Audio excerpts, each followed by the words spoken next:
عمري ما اديت خوان ان هو فعلا ممكن يتجوز عليا.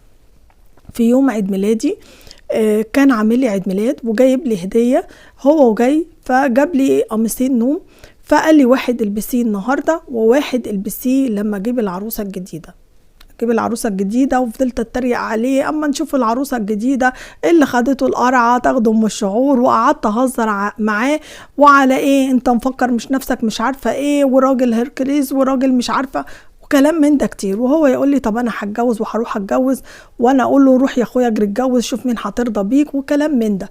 كنا بناخد الموقف بهزار، عمري ما تخيلت في يوم من الايام ان جوزي فعلا ممكن يتجوز عليا.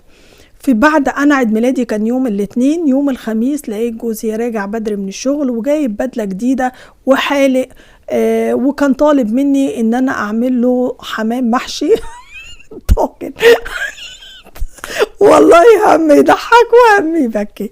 طاجن حمام محشي اتغدى بيه وبدانا والشفا بلاش اقول كلمه تانية، ولقيته دخل اخد شاور واتبرفن ولبس البدله، عريس فعلا عريس.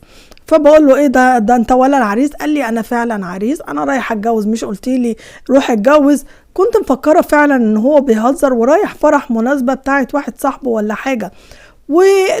اخد بعضه ونزل على كده، ودخلت ظبطت البدله وظبطت له شكله على انت عندك فرح؟ قال لي اه والله عندي فرح. فما كنتش متوقعه ولا متخيله جدا ان هو فرح حد يعني جوزي مش حد من صحابه. المهم جوزي اتاخر وجت الساعه 2 بالليل وما جاش. رحت متصله بيه قلت له ايه ده انت فين لسه كل ده لغايه دلوقتي ما رجعتش، احنا قلقانين عليك انا والولاد. راح ببص لقيته باعت لي فيديو على التليفون ان هو بيكتب كتابه ان هو فعلا بيتجوز، ان هو عريس.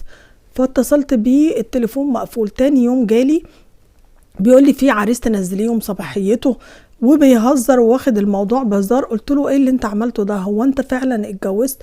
قال لي اه انا مش بعتلك الفيديو، انا طول عمري قلت لك هتجوز وانت بتقولي لي روح اتجوز. انا ما عملتش حاجه غلط ولا عملت حاجه من وراكي ولا اي حاجه، انا فعلا اتجوزت ونازل من هنا متشيك ولابس البدله وقلت لك انا رايح اتجوز، يعني انا ما كذبتش عليكي.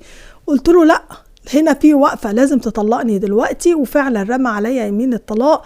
قعد يقول لي في الاول استهدي بالله، ايه يعني انت في بيتك وهي في بيتها؟